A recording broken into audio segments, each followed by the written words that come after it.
Akhir-akhir ini banyak orang membicarakan Bitcoin, dan mungkin banyak orang bertanya, apa sih Bitcoin itu? Bener gak ada fundamental, dan atau ini hanya money game? Dan bener gak sih Bitcoin itu bisa menjadi aset masa depan kalian? Hey guys, perkenalkan saya Herman. Senang bertemu dengan kalian semua di channel Mark Inside Coin. Saya merupakan crypto partner Anda, dan perlu diingat bahwa saya bukanlah penasihat keuangan kalian. Jadi channel ini saya bikin lebih ke untuk edukasi purpose, dan saya memang lebih passionate dalam hal research, dan saya coba untuk sharing beberapa hasil research dan knowledge saya, dan semoga channel ini bermanfaat bagi masyarakat orang Indonesia semuanya yang tertarik untuk belajar kripto. Dan bagi teman-teman yang merasa channel ini bermanfaat dan berguna buat kalian, tolong supportnya saja untuk di subscribe dan tekan tombol likes-nya, dan mungkin boleh di-share ke teman maupun ke keluarga kalian. Oke, tanpa panjang lebar, mari kita belajar tentang Bitcoin. Apa sih sebenarnya Bitcoin? Jadi Bitcoin itu merupakan generasi pertama dari sisi blockchain. Jadi kalau kita ngomong Bitcoin dan blockchain, itu merupakan satu kesatuan. Dan mungkin saya share sedikit pengalaman saya dulu belajar kripto ya. Jadi kalau saran saya, kalau kalian mau belajar kripto, itu kalian harus belajar dulu mengenai bagaimana sih sejarahnya evolusi uang, gitu ya. Karena dari situ kalian baru bisa ngerti, oh ternyata uang itu seiring waktu juga berevolusi sesuai dengan kebutuhan. Dan setiap generasi dari generasi itu berbeda-beda, dan perkembangan teknologi itu juga mempengaruhi, sosial, ekonomi, politik itu juga mempengaruhi. Jadi kalian bayangin, kalau kita ngomong desentralisasi, konsep desentralisasi itu sudah sejak dari dulu gitu. Zaman waktu awal muasal barter, pada waktu belum ada uang atau belum menggunakan fiat currency, itu sistemnya kan barter. Barter itu sesuai kebutuhan dan masing-masing saja. Tapi karena tidak efektif, maka dibikinlah sering waktu menggunakan alat tukar dengan emas atau mungkin alat tukar dengan koin.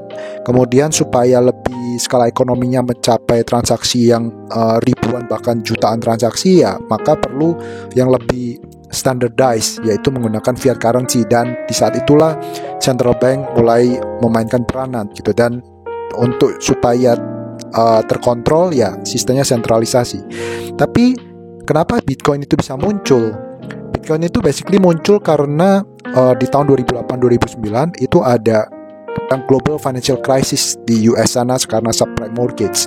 Mungkin kalau kalian backgroundnya keuangan atau orang-orang di pasar, kalian pasti paham lah mengenai itu. Tapi saya nggak akan bahas banyak tentang itu. Intinya, si penemu dari yang anonymous menggunakan nama Satoshi Nakamoto, penemu dari Bitcoin, itu menunjukkan bahwa bagaimana kita mencari solusi, karena sistem yang centralized itu ternyata gagal dengan menyebabkan banyak kerugian bagi masyarakat bawah dan masyarakat kecil yang tidak ikut serta dalam, maksudnya kesalahan dalam subprime mortgage tersebut, tapi mereka harus sengsara menanggung kesalahan-kesalahan orang-orang atas gitu kan. Dan bagaimana supaya memproteksi daya beli orang, dan ibaratnya ini seperti penggantinya gold atau emas. Makanya disebut di Bitcoin itu seringkali diasosiasikan dengan emas atau digital gold gitu ya. Nah, selain itu, kalian juga harus pahamin juga bahwa setiap generasi itu memiliki karakteristik yang unik dan berbeda-beda. Itu sebabnya sangat umum, dan saya sering dengar teman-teman dibully oleh temannya, oleh keluarganya karena main kripto. Nah, itu karena ada generation gap. Kenapa saya bilang begitu? Karena bayangin saja, contohnya anak saya dari kecil sudah mainnya smartphone, sudah mainnya iPad, sedangkan kita dulu belum ada. Dan di kurikulum akademik kita zaman sekolah, perkembangan digital ekonomi itu juga belum dibahas ya.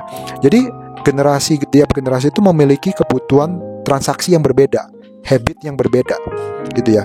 Jadi makanya kenapa adopsi cryptocurrency dan digital coin ini menjadi sangat cepat di generasi milenial dan anak-anak muda. Nah, sebelum saya touch on Bitcoin, saya mau tunjukin ke kalian bagaimana seberapa cepat adopsi Bitcoin dan profile dari Bitcoin holder. Ini kalian bisa lihat. Nah, kalian lihat di sini yang rata-rata memiliki Bitcoin itu umurnya adalah umur 18 sampai 30 tahun. di mana rata-rata itu generasi millennials, kurang lebih 18% pemilik Bitcoin itu berumur 18-34. Kemudian next-nya adalah umur 35 sampai 44.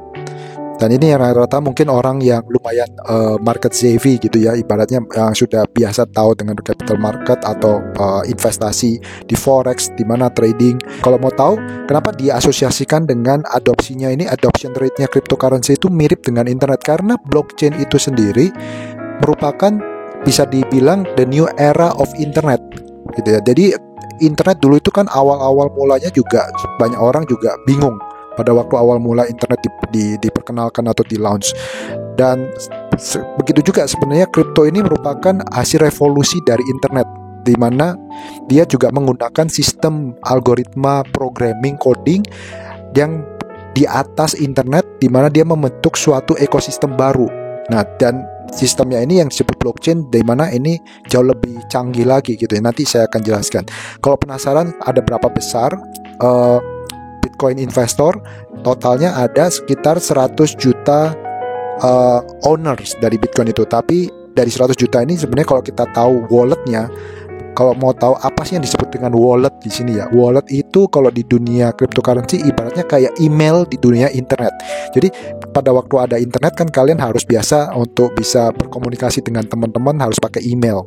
Nah kalau di sini itu sumber transaksi kalian itu dikenal dengan wallet. Jadi kalau 100 juta orang itu ada 200 juta wallet, berarti ya kayak orang memiliki 2 handphone. Itu umum kan gitu ya.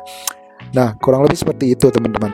Nah kalau mau tahu, oke, kita bahas langsung deh apa itu yang disebut dengan Bitcoin dan blockchain.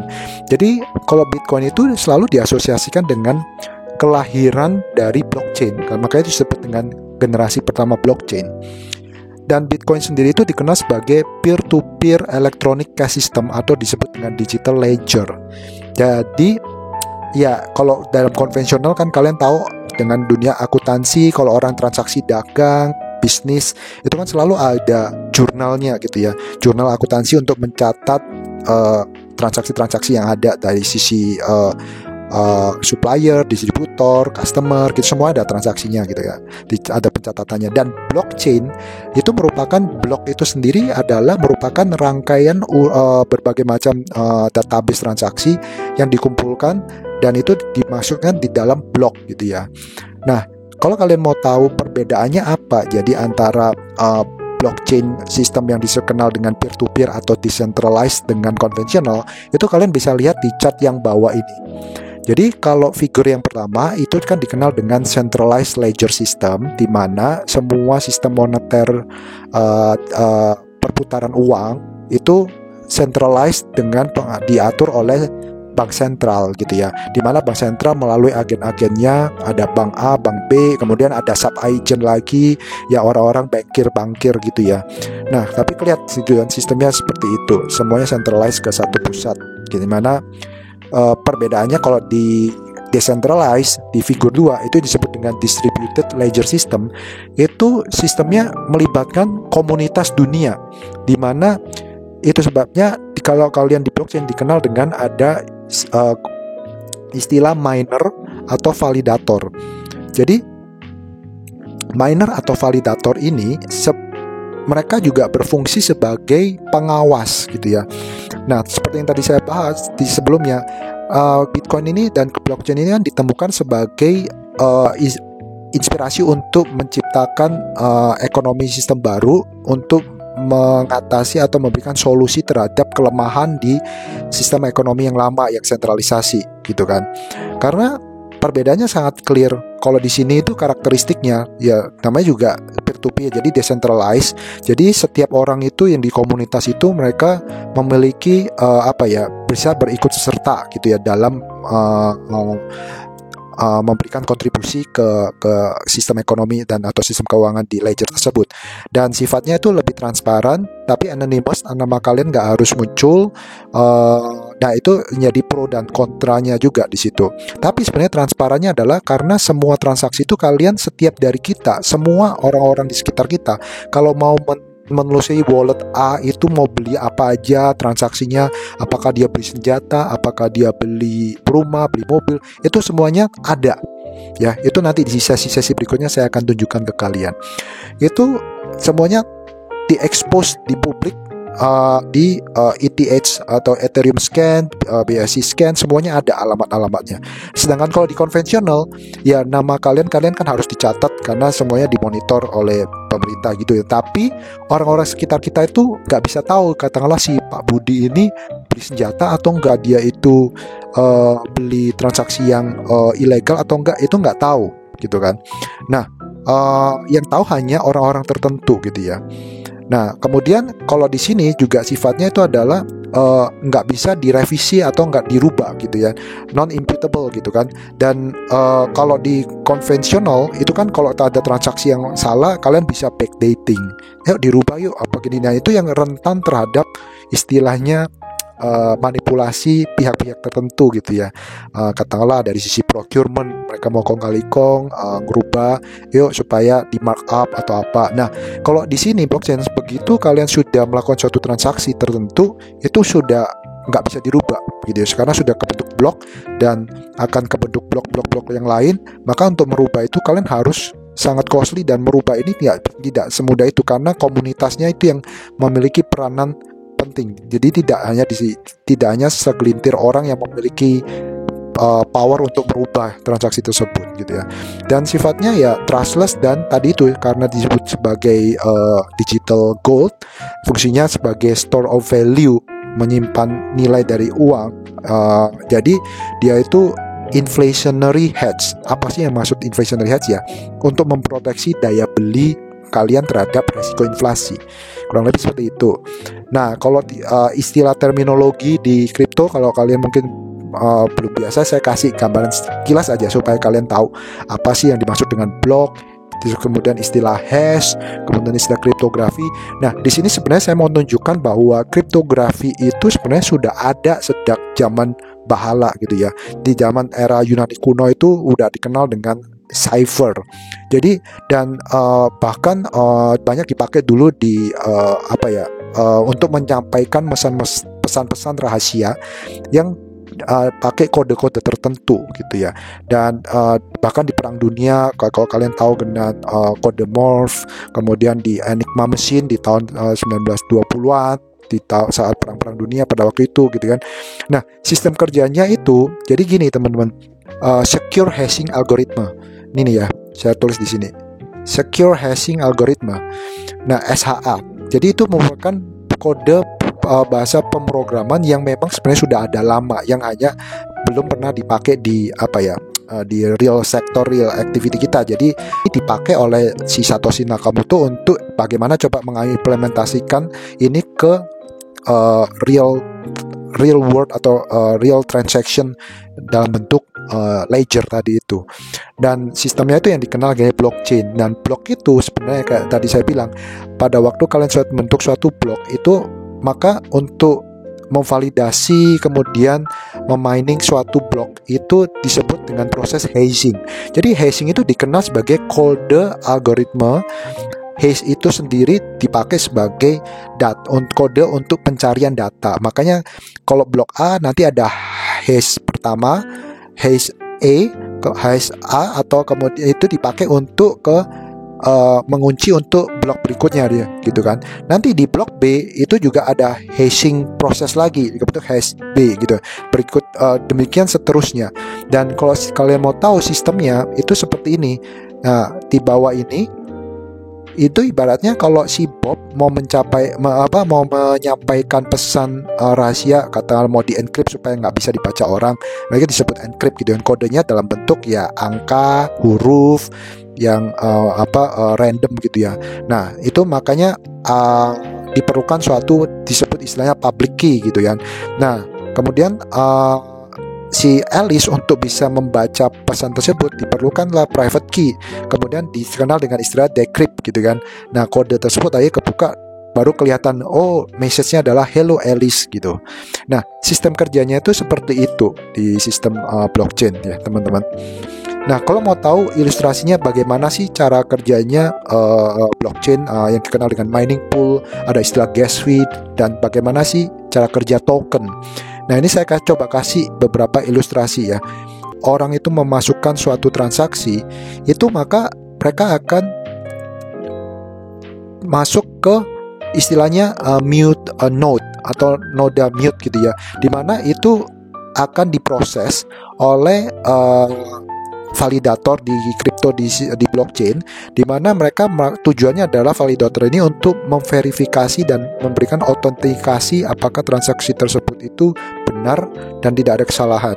Kemudian maka akan masuk ke suatu pool gini ya, bisa kalian lihat nih, masuk ke suatu pool, dan di dalam pool itu semuanya dikoleksi macam-macam gitu ya. Nanti di mana minersnya itu mereka akan memilih transaksi itu berdasarkan ya gas fee, itu ibaratnya fee yang harus dibayar untuk memberikan insentif terhadap validator ini, karena mereka kan nggak mungkin gratis gitu kan, mereka akan memberikan jasa untuk melakukan verifikasi dan validator ini, dan mereka akan memprioritaskan setiap blok-blok dan transaksi itu berdasarkan ya siapa yang memberikan insentif lebih tinggi gitu kan. Nah kemudian maka itu bisa kalian lihat di sini. Nah, setelah mereka sudah memvalidasi, mereka akan put the transaction into block. Dan ini bentuk blok yang pertama. Kemudian nanti setelah ada pool lagi yang di sini masuk lagi, nanti akan bentuk lagi blok yang kedua. Begitu mereka akan bergeser sistemnya, blok-bloknya itu ya akan dibentuk blok-blok baru sesuai dengan transaksi yang ada. Dan kalau kalian sering mendengar istilah token di kripto atau di blockchain, apa sih token itu dan bagaimana cara kerjanya? Sebenarnya cara kerja token itu ibaratnya saya berikan ilustrasi kalian tahu dong ke water boom pakai gelang gitu kan, dan gelang itu tujuannya apa sih? Kalian taruh uang deposit katakanlah 200.000, tujuannya untuk supaya setiap kalian ada transaksi di dalam ekosistem di water boom itu, kalian nggak perlu mengeluarkan uang lagi gitu ya, tapi kalian cukup menempelkan gelang kalian ke scan, tinggal kemudian direkod transaksinya. Itu tujuannya adalah seamless transaction. Jadi kurang lebih seperti itu ya ilustrasinya. Nah, kalau kalian mau tahu seberapa besar sih nilai kapitalisasi dari Bitcoin, jadi nilai kapitalisasi Bitcoin ini udah cukup besar guys, udah menembus 1 triliun dolar. Di mana belakangan ini 1 tahun terakhir itu banyak institusi-institusi besar yang turut serta meramaikan cryptocurrency, blockchain dan Bitcoin terutama, yaitu seperti kalian tahu Elon Musk, pemilik dari Tesla, memborong 1,5 miliar dolar membeli Bitcoin. Tunjukkan ini ya perkembangannya, di mana Bitcoin itu di tahun 2020 saya bilang merupakan periode di mana BTC itu dikenal sebagai periode being institutionalized. Apa sih artinya bahasa Indonesianya? Institutionalized itu ibaratnya dilembagakan atau diformalitaskan gitulah ibaratnya. Karena yang tadinya mungkin banyak orang kan jadi pro dan cons, tidak pikir kayak dunia yang liar atau barbar lah ya. Nah, tapi dengan adanya banyak institusi-institusi besar yang akhirnya ikut serta dalam investasi di kripto dan blockchain, ini biasanya memberikan keyakinan atau confident level di masyarakat umum, karena wah ada Elon Musk ikutan, Tesla ikutan, di situ ada BlackRock bahkan juga mau ikutan memberikan alternatif invest Bitcoin futures untuk kliennya. Morgan Stanley juga become the first big US bank yang akan memberikan Bitcoin fund terhadap klien-kliennya. Bahkan mungkin ada pembicaraan mungkin Apple nextnya yang akan mungkin bisa mengconsider membeli Bitcoin untuk alternatif diversifikasi aset treasury di perusahaannya gitu ya. Bahkan Fidelity pun juga sudah launch dikenal dengan Bitcoin ETF gitu ya. Nah ini periode yang sangat menarik menurut saya ya di tahun 2020 dan 2021. Jadi sudah jelas ya teman-teman, bukan saya ngomong dari pendapat saya pribadi, tapi ini hasil research yang saya mau tunjukkan ke kalian bahwa ini aset yang serius, bukan aset main-main. Jadi sekali lagi kalau kalian ketemu teman atau orang-orang yang masih membuli atau menghina kalian main Bitcoin, coba sharekan hasil riset saya ini ke mereka gitu ya. Nah, Jadi apa sih hubungannya? Kenapa sih Bitcoin itu dikait-kaitkan dengan emas gitu ya? Ya sebenarnya cara berpikirnya itu mirip, cuma bedanya gini loh teman-teman. Kalau emas itu kan ditambang di tanah gitu ya. Cara konvensional kalian memerlukan alat-alat berat, heavy equipment, kalian perlu barang-barang ekskavator, bulldozer untuk emas, kemudian dan emas itu juga jumlahnya terbatas gitu kan. Dan sangat berharga karena apa? Karena ya kebutuhan orang di generasi tersebut, bahwa emas itu di tahun sebelum ditemukan fiat currency, ya emas itu merupakan alat tukar yang cukup standar dan merupakan logam mulia yang bisa diterima oleh masyarakat umum pada waktu itu untuk dijadikan sebagai alat tukar atau alat menyimpan uang gitu ya, atau memproteksi nilai daya beli seseorang gitu ya. Dan dari tahun 1870-an emas itu juga sudah ditambang demikian rupa, naik banyak hingga mencapai 160.000 ton total emas yang sudah ditambang. Dan kalau mau tahu ada berapa banyak sih total sisa emas atau reserve emas yang ada, ini saya coba tunjukkan ke teman-teman, ada di sini nih ya. Jadi kalau mau tahu emas itu yang sudah ada above ground stocks, itu yang sudah jadi dalam barang jadi, in total itu ada sekitar 197.000 ton gitu ya. Dan apa aja ya, ada itu klasifikasinya, ada jewelry, ada private investment, ada official holding dari corporate gitu ya, ada macam-macam gitu ya, ada reserve banks gitu ya. Nah itu emas. Nah kalau Bitcoin itu juga sama, jumlahnya itu dibatasin 21 juta coin unit.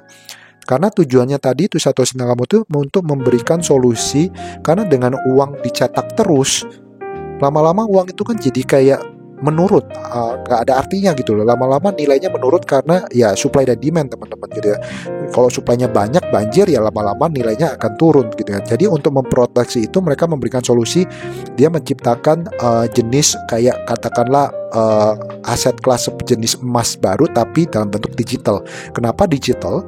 Karena mereka melihat bahwa generasi yang baru ini, millennials, yang akan mendominasi suatu saat, karena jumlah millennials itu kan jauh lebih besar dibandingkan jumlah baby boomers gitu ya.